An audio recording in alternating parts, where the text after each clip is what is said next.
Enfin un week-end tranquille pour le Royaume-Uni. Alors que la ville de Liverpool a accueilli, ce samedi 13 mai, la finale du concours de l'Eurovision 2023, le pays se remettait tout juste des 3 jours de festivités, du 6 au 8 mai, pour le sacre de Charles III. Si l'événement était historique, il n'a toutefois pas fait l'unanimité auprès des Britanniques. Plusieurs dizaines de militants anti-monarchiques et d'activistes pour le climat ont même été arrêtés le 6 mai avant le début de la cérémonie protocolaire. Le coût de ce couronnement a notamment été critiqué, 100 millions de livres sterling, soit environ 115,7 millions d'euros. Hasard du calendrier, c'est ce jeudi 18 mai que le Trésor public britannique a dévoilé le montant des obsèques de la reine Elisabeth II, morte le 8 septembre 2022 à 96 ans.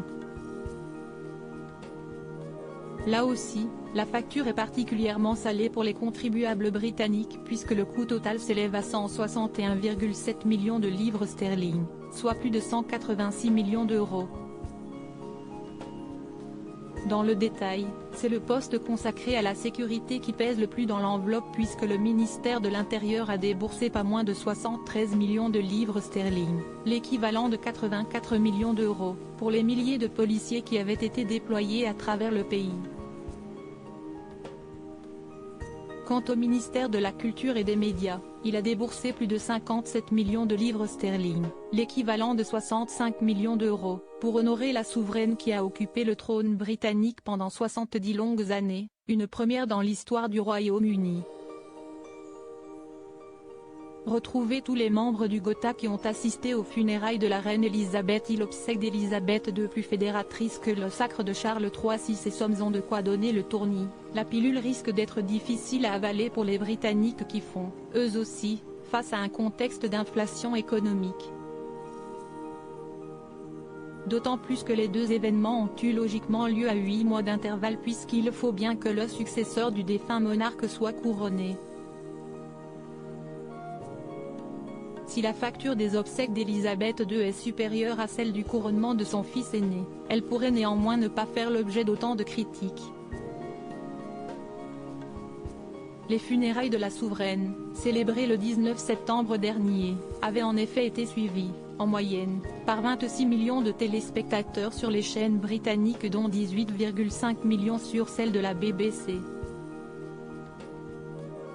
L'audience était alors comparable à celle de son couronnement en 1953, le tout premier à être télévisé, puisqu'il aurait été suivi par 27 millions de personnes au Royaume-Uni.